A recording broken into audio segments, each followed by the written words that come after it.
Hi, it's Andrea. I'm going to read another book. This one is called Harry the Dirty Dog, and it's by Jean Zion, and the pictures are by Margaret Bloy Graham. So here's the title page, and this is a real kind of an old book that we really like, and has been kind of through quite a bit. Harry was a white dog with black spots who liked everything except getting a bath. So one day when he heard the water running in the tub, he took the scrubbing brush and buried it in the backyard. Then he ran away from home.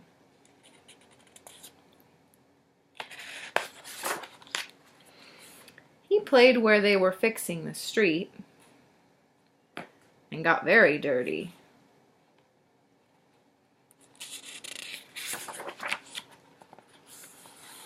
He played at the railroad, and got even dirtier.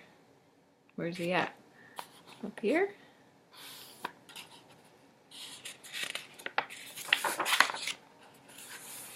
He played tag with other dogs and became dirtier still.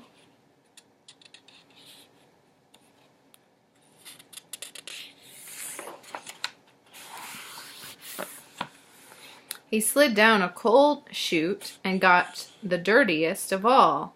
In fact, he changed from a white dog with black spots to a black dog with white spots.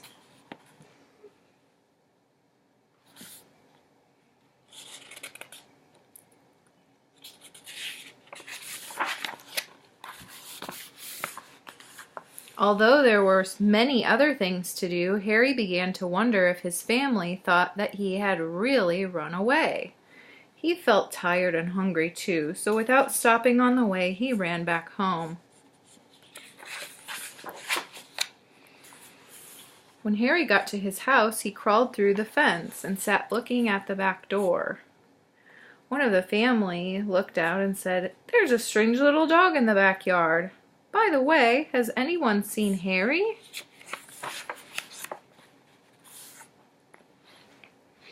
When Harry heard this, he tried very hard to show them he was Harry. He started to do all his old clever tricks. He flipped and flopped, and he flopped and flipped. He rolled over and played dead.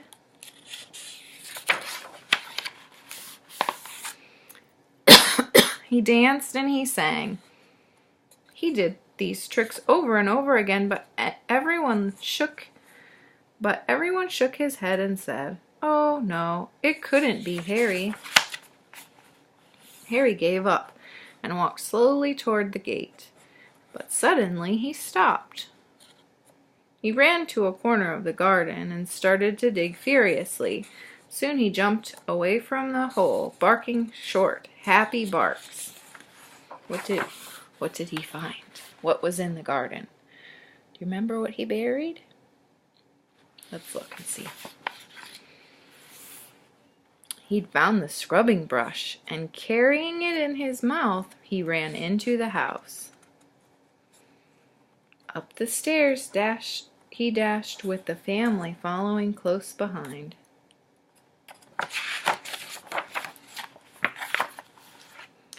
He jumped into the bathtub and sat up, begging with the scrubbing brush in his mouth, a trick he certainly had never done before. "This little doggy wants a bath," cried the little girl, and her father said, "Why don't you and your brother give him one?"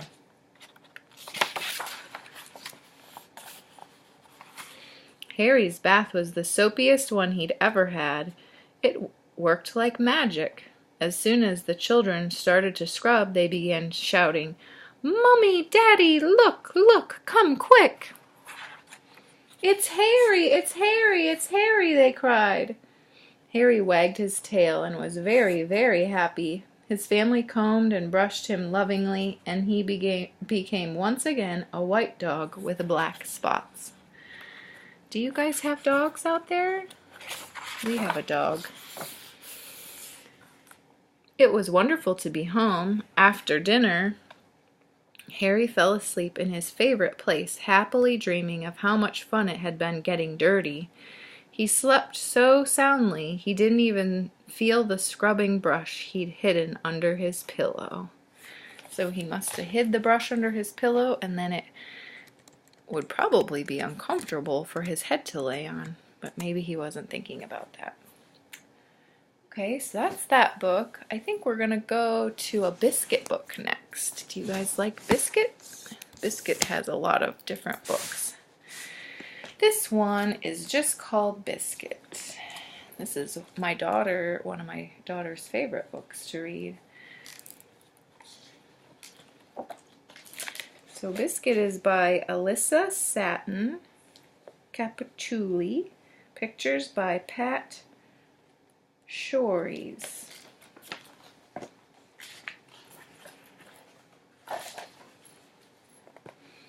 And this is just a page with the little toys. There's Biscuit. We like dogs, so we have lots of dog books. Our dog's name is Gus. He's a golden retriever. This is Biscuit. Biscuit is small. Biscuit is yellow. Time for bed, Biscuit. Woof, woof. Biscuit wants to play. I wonder what his girl's name is. Time for bed, Biscuit. Woof, woof. Biscuit wants a snack. Time for bed, Biscuit. Woof, woof. Biscuit wants a drink. Time for bed, Biscuit. Woof, woof. Biscuit wants to hear a story. Time for bed, Biscuit. Woof, woof. Biscuit wants his blanket. Time for bed, Biscuit. Woof, woof. Biscuit wants his doll. Do dogs sleep with dolls? Maybe toys. Maybe they have a special toy. Time for bed, Biscuit. Woof, woof. Biscuit wants a hug. Time for bed, Biscuit. Woof, woof. Biscuit wants a kiss. Time for bed, Biscuit. Woof, woof. Biscuit wants a light on. Do you guys like to sleep with the light on? I liked to sleep with the light on when I was little. Woof! Biscuit wants to be tucked in. Woof! Biscuit wants one more kiss. Woof! Biscuit wants one more hug.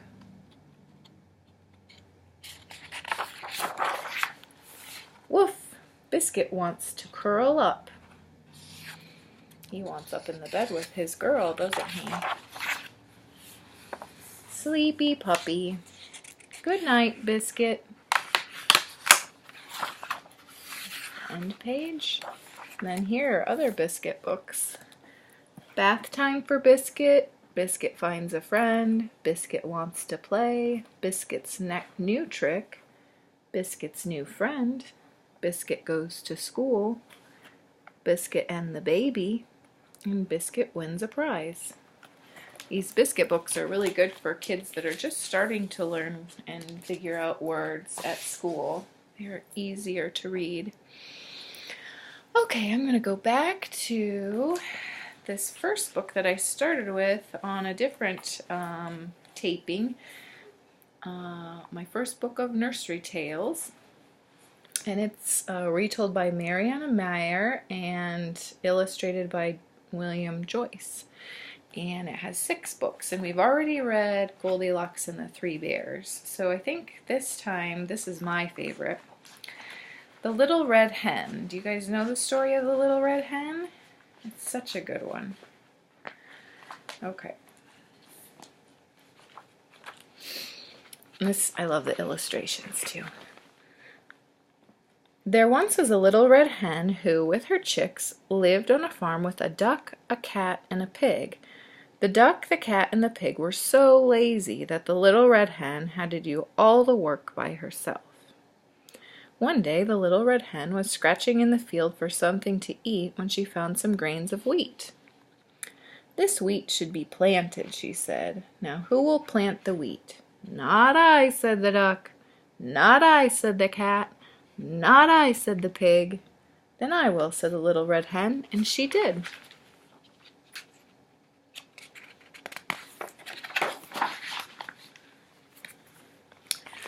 The grains of wheat grew and grew. When it was tall and yellow, the little red hen said, "The wheat is ripe and ready to be cut. Now who will help cut the wheat?" "Not I," said the duck. "Not I," said the cat. "Not I," said the pig. "Then I will," said the little red hen, and she did. When the wheat was cut, the little red hen said, "It's time to thresh the wheat. Now who will beat the grains from the chaff?" "Not I," said the duck. "Not I," said the cat. "Not I," said the pig. "Then I will," said the little red hen, and she did.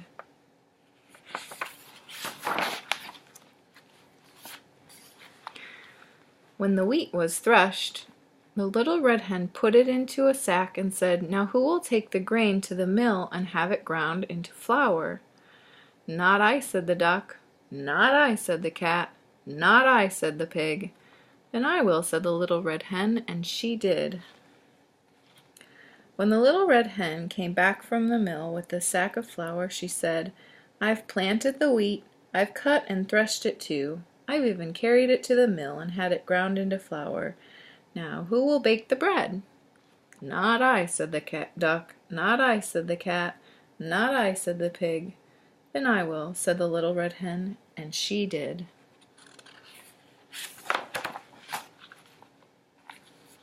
The duck, the cat, and the pig sat in the doorway and watched the little red hen make and bake the bread. Soon the good smell of fresh bread filled the barnyard. Then the little red hen took the bread out of the oven and said, "Now who will eat the bread?" "I will," quacked the duck. "I will," purred the cat. "I will," grunted the pig. "Oh, no, you won't," clucked the little red hen, and she called to her chicks, "My chicks and I will eat the bread." And they did. See how they're sitting outside looking? Because they weren't good helpers. They didn't help out through any of it. They just wanted to have the benefits without any labor. Okay. Next thing, I think I'm going to stop there, and then I'm going to do another couple stories on a different video. So tune in for the next one.